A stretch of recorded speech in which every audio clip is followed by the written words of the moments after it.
Gold, trusted gold buyers. మీరు తాకట్టు పెట్టిన బంగారాన్ని విడిపించి ఈ రోజు ఉన్న మార్కెట్ ధరకు కొనబడను.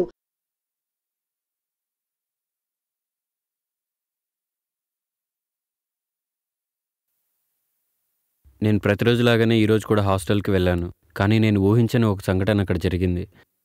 నేను మామూలుగా ప్రతి ఒక్కరిని కలుసుకుంటూ ఆయిషాను కూడా కలుద్దామని తన రూమ్కి వెళ్ళాను.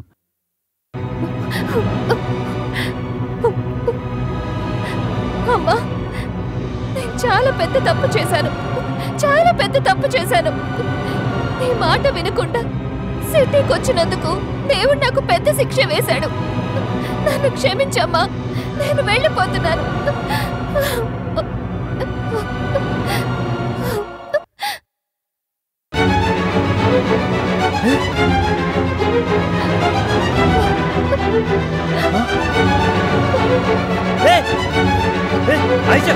ఏంటిది? ఎందుకు పని చేస్తున్నావు? అసలు ఏం జరిగింది? కృష్ణ, నన్ను చచ్చిపోని. ముందు ఏం జరిగిందో చెప్పు, తర్వాత ఈ పని చేస్తూ గాని. మొన్న నేను స్నానం చేస్తుంటే ఫ్రెండ్ ఒకడు నాకు తెలియకుండా వీడియో షూట్ చేశాడు. ఇప్పుడు అది నెట్లో పెడతానంటూ నన్ను బ్లాక్మెయిల్ చేస్తున్నాడు. చచ్చిపోక ఏం చేయమంటావు? నువ్వేం భయపడకు, నేను చూసుకుంటాను. నీ వీడియో వాడి దగ్గర నుంచి తీసుకొచ్చి నీకు ఇస్తాను. నన్ను నమ్ము. నమ్మకం లేకపోతే చచ్చిపో, నేను నిన్ను ఆపను. నేను నిన్ను నమ్ముతాను కృష్ణ. తన ఫ్రెండ్ జనార్దన్ తనను టార్చర్ పెడుతూ సెల్ ఫోన్లోని వీడియో చూపించి బెదిరిస్తున్నాడు అని చెప్పగానే నాకు చాలా కోపం వచ్చింది. వెంటనే నేను వెళ్ళి నాకు బాగా పరిచయం ఉన్న జర్నలిస్ట్ ద్వారా ఆ జనార్దన్ గారిని అరెస్ట్ చేయించాను. ఆయిష గారు, ఎవరు? లాండ్రీ బట్టలు ఇస్తారా? ఇదిగో. అను, కృష్ణ ఎక్కడా? కృష్ణుడు గారు ఇంట్లోనే ఉన్నారు, కానీ ముందు మీరు ఒకసారి టీవీ ఆన్ చేసి న్యూస్ చూడండి. సెల్ ఫోన్లో సీక్రెట్ గా అమ్మాయిల నగ్న దృశ్యాలను చిత్రీకరిస్తున్న ఒక ప్రముఖ మంత్రి గారి కుమారుణ్ణి పోలీసులు ఈ రోజు ఉదయం అరెస్టు చేశారు. ఈ విషయంలో పోలీసులకు, మీడియాకు సహకరించిన ఓ అజ్ఞాత వ్యక్తిని అందరూ అభినందించారు. కృష్ణ, కృష్ణ, ఆ మొబైల్ తీసుకుని వచ్చావా?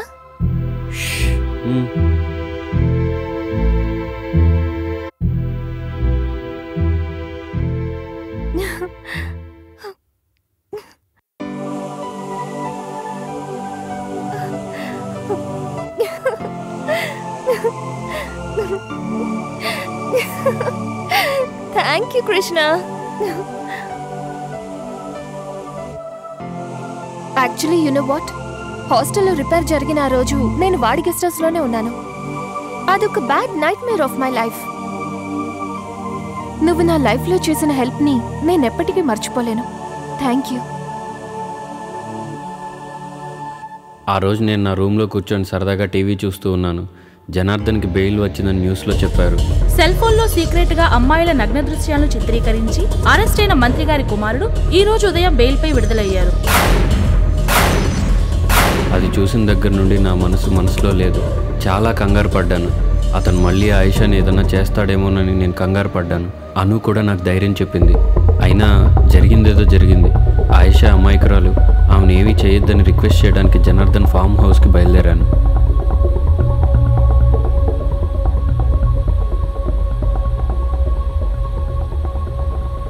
ఇదేంటి,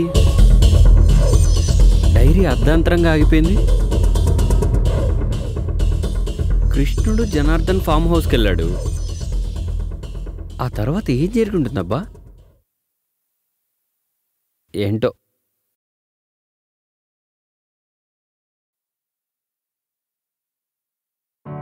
రండి రండి, మీరు రాకపోయేసరికి నా కొట్టుకే కాళైపోయింది. చూసారా? ఏం తాగుతారు? ఒక స్ట్రాంగ్ టీ బాబాయ్. అన్నా నీకు? నాకేం వద్దురా, నా మనసేం బాలేదు. నువ్వు తాగు.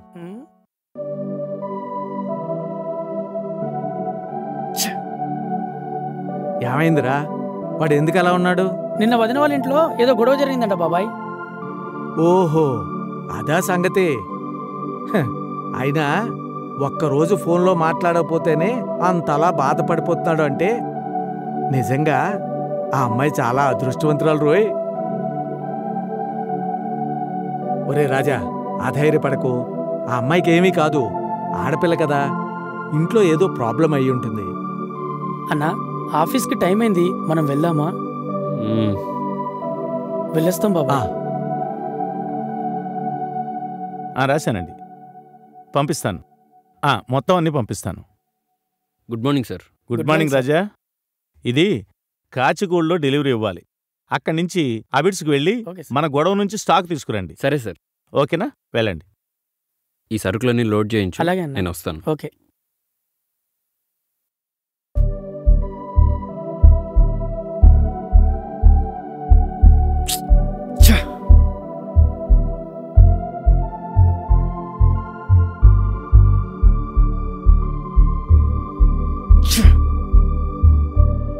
రే బద్రి, ఏంటన్నా? నువ్వు వెళ్ళి ఆ సరుకులు డెలివరీ ఇచ్చేసరా, నేను మధ్యలో కలుస్తాను. సరే అన్నా. అన్నా ఎక్కడికి వెళ్తున్నావు?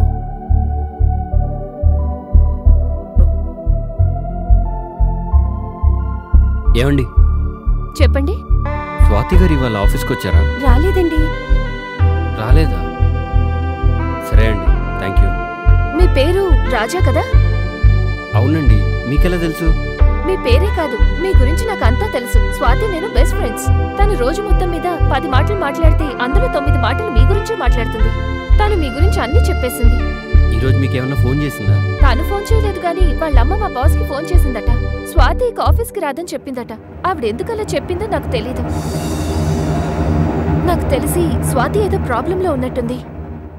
ఒకవేళ మీకు ఫోన్ చేస్తే నాకు కూడా ఫోన్ చేయమని చెప్పండి. అలాగే అండి, థ్యాంక్స్. సరేనండి. స్వాతి, స్వాతి. ఆగో, ఎక్కడికి? మర్యాద లేకుండా ఇంట్లోకి సరాసరి రావడమేనా? నన్ను క్షమించండి, నేను స్వాతితో మాట్లాడడానికి వచ్చాను. అవసరం లేదు, అదెవరితో మాట్లాడదు. ఏదైనా ఉంటే నాతో మాట్లాడు. మీ అమ్మాయి అంటే నాకు ఇష్టం, నేను తనను పెళ్లి చేసుకోవాలనుకుంటున్నాను. అమ్మో అమ్మో, చూసారా ఎంత ధైర్యంగా మాట్లాడుతున్నాడో? ముక్కు మొహం తెలియనోడొచ్చి మీ పిల్లని పెళ్లి చేసుకుంటానంటే ఏం మాట్లాడరేంటండి? రేయ్, వీడెవడో నీ కాబోయే పెళ్ళని పెళ్లి చేసుకుంటాడంట. కాళ్ళు ఇరగొట్టి బయటికి పంపరా. ఎంత ధైర్యం రా నీకు? బయటికి అడుగురా. చూడు బాస్, నేను మీ అందరినీ ఒప్పించి స్వాతిని తీసుకెళ్ళడానికి వచ్చాను. ఏంట్రా నువ్వు ఒప్పించేది? చిన్నప్పటి నుంచి అది నా సొంతం, దాని మెళ్ళలో తాళి కట్టేది కూడా నేనే. ఆ మాట తనతో చెప్పించు, మరో మాట మాట్లాడకుండా వెళ్ళిపోతాను. ఏంట్రా అది చెప్పేది? వీడినేది ఇంకా చూస్తావేంట్రా? మెడపట్టుకుని బయటికి గెంటు.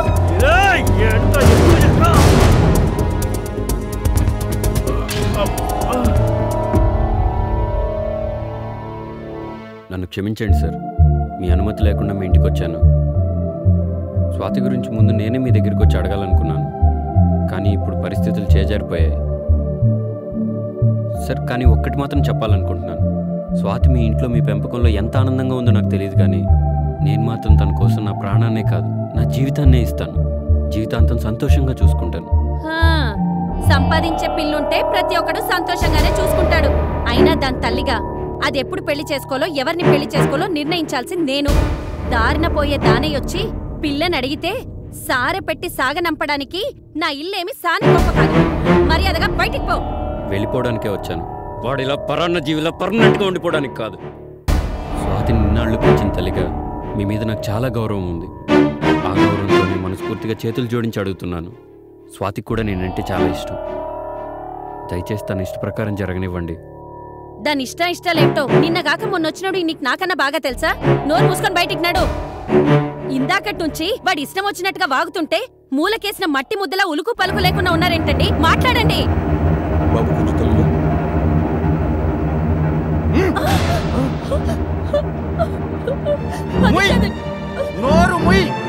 ఈ రోజు నుంచి ఇంట్లో నీ గొంతు వేసిందో నువ్వు కత్తి పెట్టి పొడుచుకోవడం కాదు, నీ పీక పిసికి నేను చంపేస్తా. బాబు, మమ్మల్ని క్షమించు. నీ కాళ్ళు కడిగి కన్యాదానం చేయాల్సిన మేము నీ కాళ్ళు పట్టుకుని కఠినంగా ప్రవర్తించాం. అమ్మ స్వాతి, ఇట్రా తీసుకెళ్ళి బాబు. ఏంటమ్మా, ఎందుకు అడుస్తున్నావు? నా గురించి ఆలోచిస్తున్నావా? నేను సంతోషంగానే ఉన్నా. నువ్వు ఈ విషయాన్ని మర్చిపోయి అబ్బాయితో ఆనందంగా ఉంది. తీసుకువెళ్ళు బాబు. వెళ్ళండి. రా.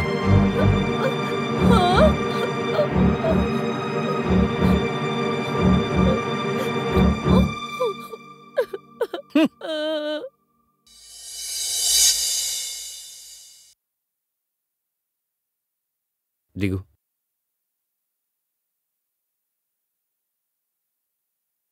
ఇదే నువ్వు ఉండిపోయే హాస్టల్.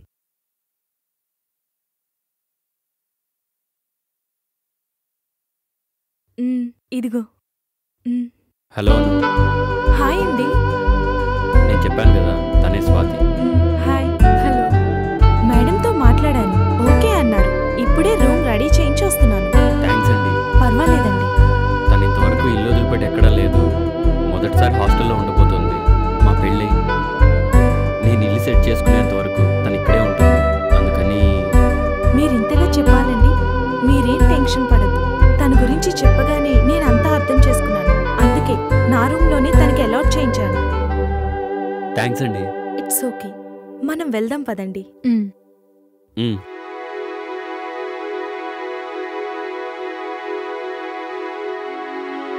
అన్నా అన్నా త్వరగా రా అన్నా. ఈరోజు వెరైటీ వంట చేశాను. టేస్ట్ చూసి నా టాలెంట్ ఏదో చెప్తూ గాని.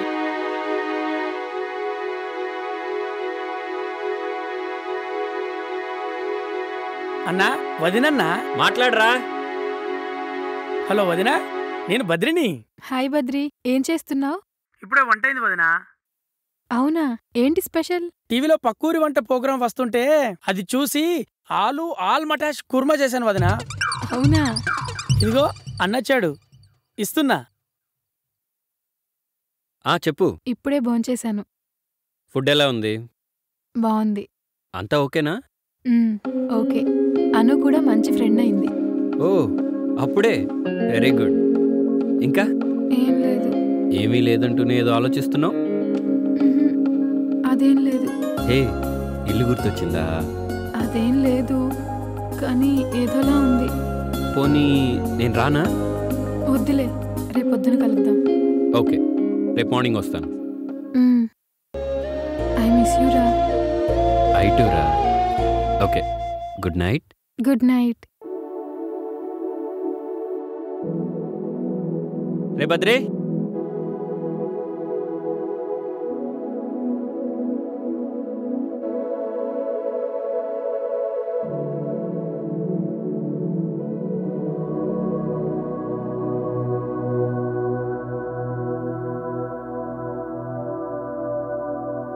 Swathi, Swathi.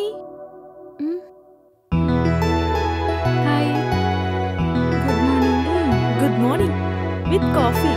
Thank you. Night బాగా నిద్ర పట్టిందా? ఓకే, నువ్వు ఫాస్ట్గా ఫ్రెష్ అయ్యి వస్తే బ్రేక్ఫాస్ట్ చేద్దాం, ఓకేనా? Okay.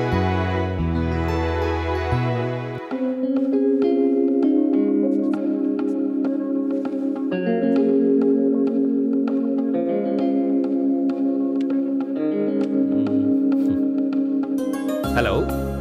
Good morning. Good morning. ఏం చేస్తున్నావు? సూపర్ మార్కెట్కి వెళ్దామని రెడీ అవుతున్నాను. ఓకే, నేను కూడా రెడీ అయ్యి ఆఫీస్కి వెళ్తాను. నేను ఈవినింగ్ వచ్చే ముందు నీకు ఫోన్ చేసి కలుస్తాను. నువ్వు ఆఫీస్కి వెళ్ళగానే నాకు ఫోన్ చెయ్యి. Okay, bye. బాయ్.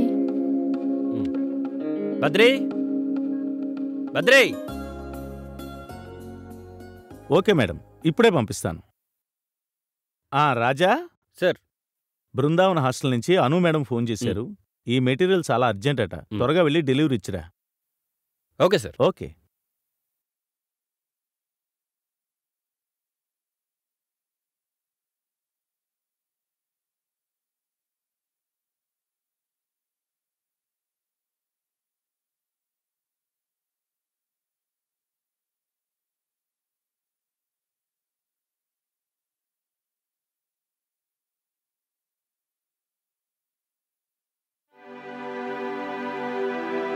అనుగారు ఉన్నారండి?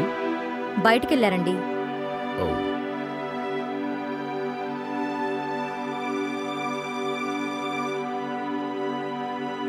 హలో. హలో, చెప్పండి. నేను రాజాని, సరుకులు తీసుకొచ్చాను. ఓకే, స్టోర్ రూమ్ లో పెట్టించండి. నేను అర్జెంట్ పని మీద బ్యాంక్ వచ్చాను. ఓకే అండి. ఓ 10 minutes లో వచ్చేస్తాను. ఓకే అండి. Okay, bye. బాయ్ అండి. ఏమండి, స్టోర్ రూమ్ ఎక్కడండి? అక్కడుందండి.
అన్ని స్టోర్ రూమ్ లో దింపించేశావా?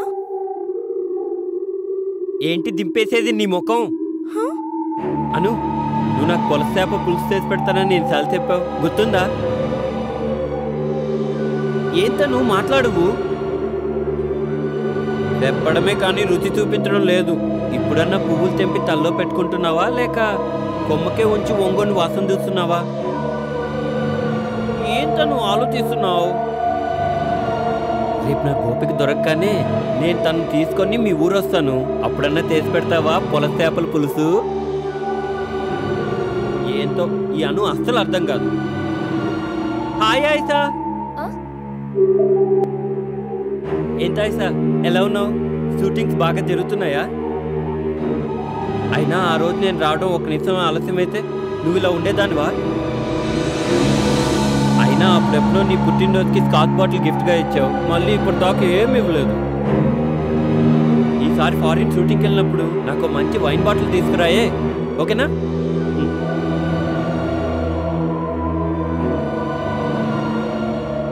అను, ఇంకా అదే ఆలోచిస్తున్నావా?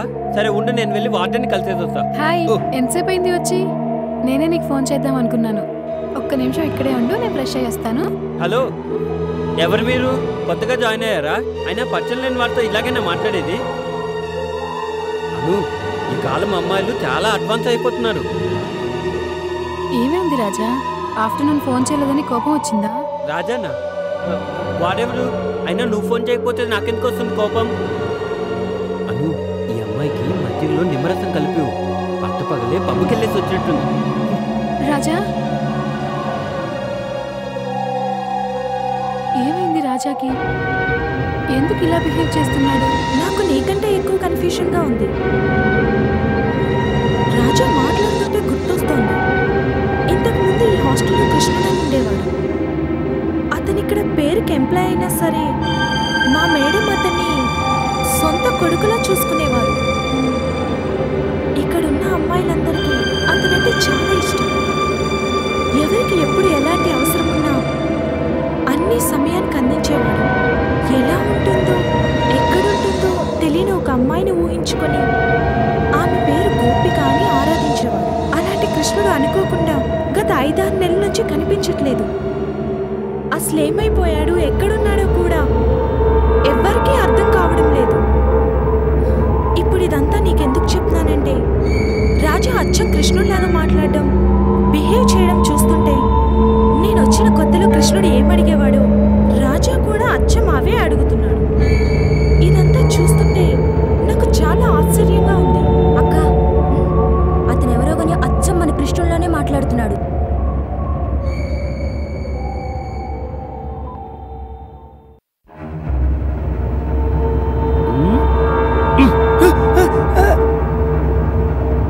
నువ్వా అన్నా? సౌండ్ లేకుండా సడన్ గా ఎంట్రీ ఇచ్చేసరికి దడుచుకున్నాను. ఏంటన్నా లేట్ అయింది? వదినతో బయటికి వెళ్ళావా? వదిన అదెవరు? అబ్బో, వదినమ్మనే అది ఇది అంటున్నావంటే ఎవ్వరా మంచి వేడి మీద ఉన్నట్టుంది. సరే గాని స్నానానికి చన్నీళ్ళు పెడతాను, కూల్ అవుదురా. ఏంటన్నా మరింటికి మనమే మొదటిసారి కన్నం వేయడానికి వచ్చినట్లు అలా చూస్తున్నావు? ఏమైంది అన్నకి ఈరోజు? అన్న ఇలా చేస్తున్నాడు.